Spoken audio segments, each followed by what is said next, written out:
how common knowledge is the school schedule? Can anyone, if it's whether it's Loyola or UIC, like can someone go online pretty easily and figure out those dates and kind of back into peak season? Oh yeah, you know, just a simple Google search. You can get on the University of Chicago website, and it'll tell you specifically when they're quarterly, but it'll tell you when their calendar is of when enrollment begins, commencement, and all that good stuff. So I'm a big fan of Google, so I do most of my investigation work. All right. So, complicated question here. Like how, you know, put it up, you get your beautiful rehab, you put it up there, and a family of 4 wants to move in. Like, how do you work around that part, I guess, or how do you gear it only towards students, or can you label it student housing?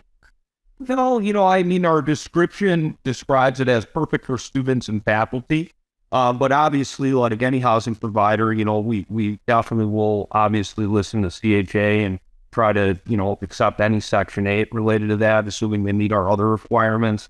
Typically, we're looking for 700 plus credit score, 3 times income, all that good stuff. So we do have some Section 8 tenants, and we don't steer them away. But historically, our business model, the way that we've been able to grow has been focused solely on students. Gotcha. Cool.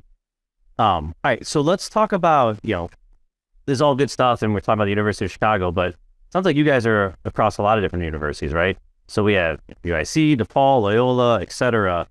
I guess let's jump to UIC because it's geographically the closest from U of C.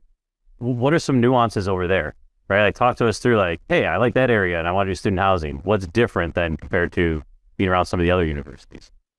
Well, you know, my perspective on the other universities is I got to put more of my brokerage hat on just because we don't own a ton of product by U of C specifically, or UIC, excuse me. But, you know, we just did an analysis for a good client.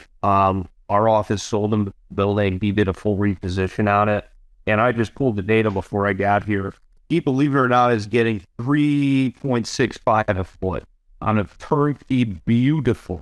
I mean, awesome product there. But you can walk to campus in half a second from where he's at. So, and is that his, I mean, I'm assuming this is, you know, washer, dryer, and unit. Like this is like, you do this like you're doing, you know, Lincoln Park, Lakeview type of.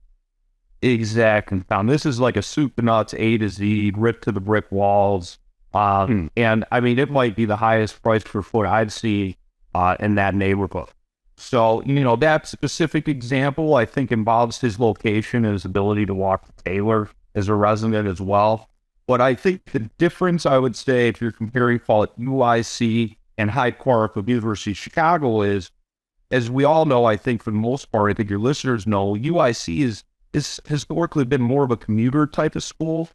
You know, you get a good amount of people that do want to live in the city.